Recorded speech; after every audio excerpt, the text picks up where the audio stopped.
잠시 후 영어 영역 듣기 및 말하기 평가 방송을 시작하겠습니다. 수험생 여러분은 편안한 마음으로 방송에 귀를 기울여 주시고 방송 담당 선생님께서는 스피커의 음량을 알맞게 조절해 주십시오. 그러면 지금부터 듣기 및 말하기 평가를 시작하겠습니다. 방송을 잘 듣고 답을 하기 바랍니다.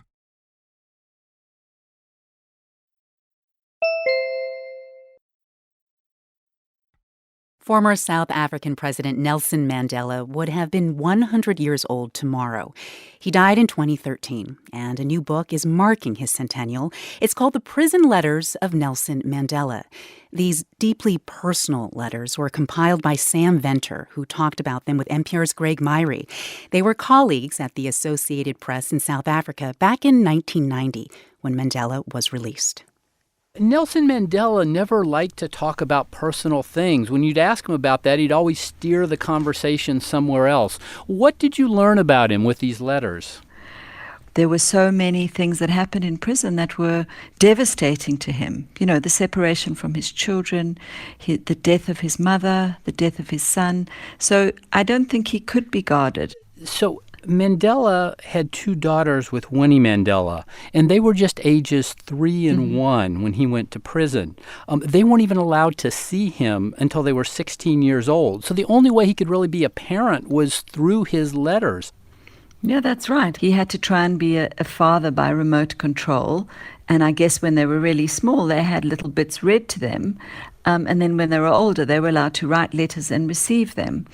Zinzi, his youngest daughter, told me the first time she saw him standing up, she visited him from the age of 16, and later on when they were allowed a contact visit, when she couldn't believe how tall he was, because all of the time that she was able to visit him, he was sitting down.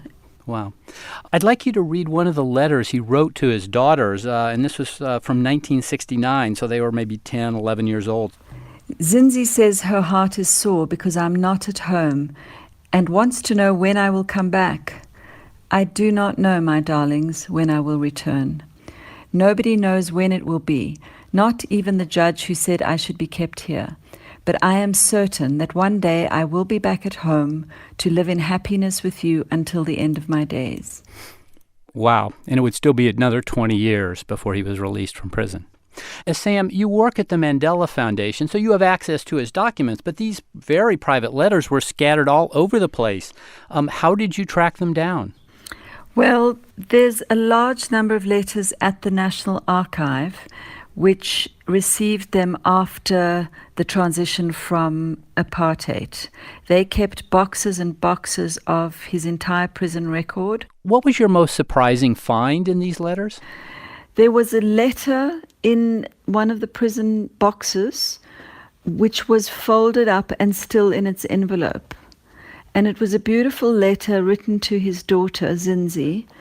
Probably it was for her 18th birthday or 19th birthday. And her birthday is in December. And it was clearly never sent. And there was a note with it from prison officials saying the prisoner does not have permission to send a letter with a Christmas card. So they just didn't send it. And I actually contacted Zinzi and told her about it. She had no idea about it. So all these years later, she actually got her letter. Sam, several years after Mandela got out of prison, he went back to Robben Island, where he'd been held for so many years, and you went with him and got to talk to him. What did he tell you on that visit? I was just fascinated by the fact that every afternoon at 3:30, they would lock the doors, the gates, and the prisoners would be in those single cells until about 5:30 the next morning. So I asked him, what did he do when he was locked away like this every day? And he said, I read and I wrote letters. So he spent a lot of time and effort on those letters. They were beautifully written, full of detail, and essentially he poured his heart into them. That's Sam Venter in Johannesburg, South Africa, speaking with NPR's Greg Myrie. She's the editor of the new book, The Prison Letters of Nelson Mandela. It's being released to mark the 100th anniversary of Mandela's birth.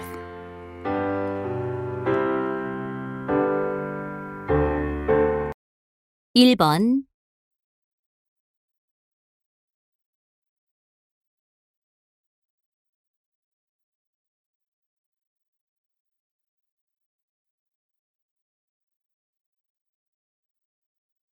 2번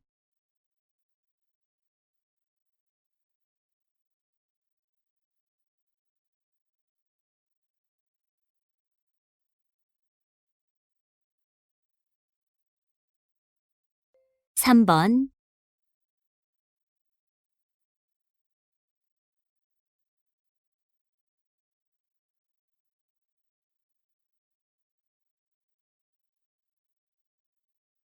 4번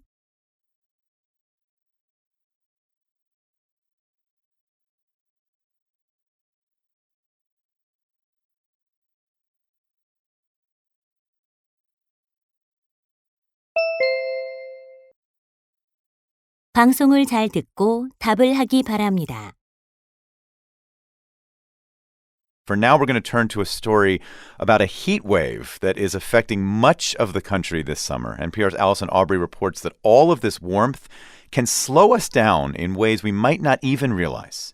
Angela Montes is in her mid-30s and very fit. Right now, she's training for Ragnar, a long-distance relay race. So when she went on a training run one afternoon last week in Oakland, California, where she lives, she never guessed that the unusually hot day would give her any trouble. 2.5 miles in, I just started feeling really dizzy and nauseous. More than anything, I was just really, really nauseous. And then I just started vomiting. After a few hours of rest in a cool place, she felt okay, but she says she was taken aback by the experience. When I imagine a heat stroke or heat-related illness, I actually imagine workers that are out working on the roads or farmers that are outside for hours a day. Outdoor workers are at risk, but they can be more acclimated to the heat and may take precautions, such as staying hydrated.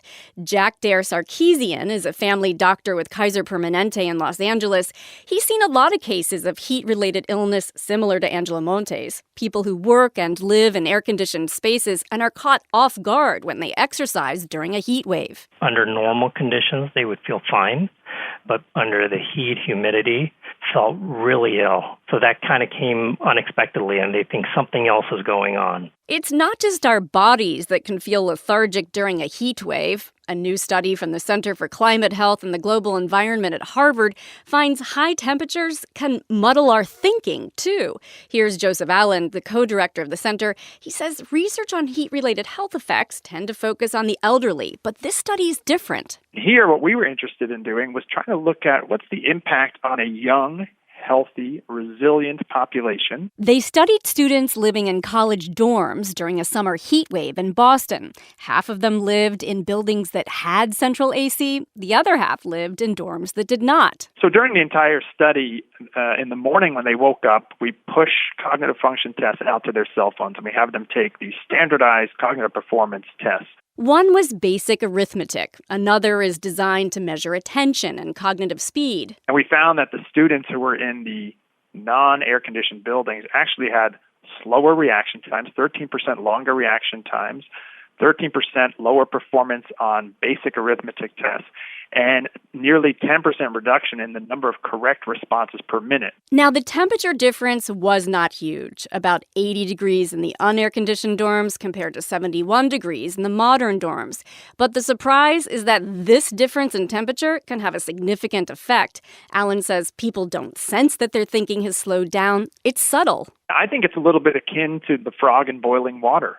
This slow, steady, largely imperceptible rise in temperature, and you don't realize it's having an impact on you. There's a growing body of evidence that documents the impact of heat on performance, both in schools and workplaces. For instance, researchers at the Lawrence Berkeley National Laboratory found that when office temperatures rise above the mid-70s, workers' performance begins to drop off a bit. And Allen and his colleagues have documented similar results. When indoor temperature conditions are not in typically comfortable range, we perform 5% worse on cognitive function tests. So that's an impact you see just in a regular office building without even extreme temperature ranges. Now, slowing down a bit is part of the fun of summer. So on weekends and vacations, when we want to relax, we benefit from that. But at school and work, maybe not so much. So as our climate changes, Alan says, we need to be more aware of all the ways heat can influence our health and well-being. Allison Aubrey, NPR News.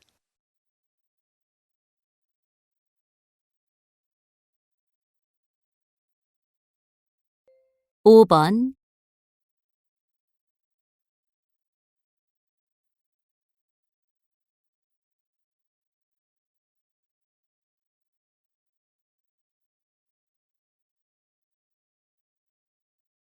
6번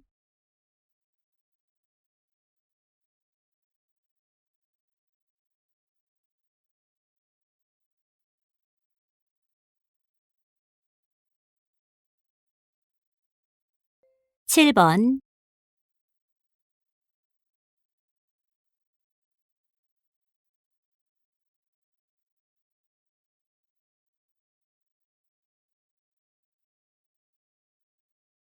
8번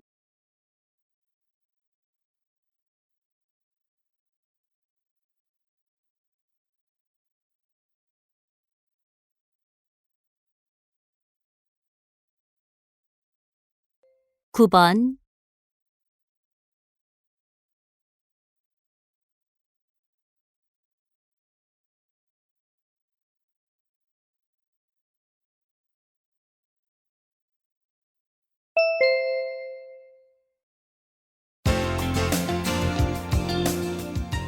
'이제 듣기 및 말하기 문제가 끝났습니다.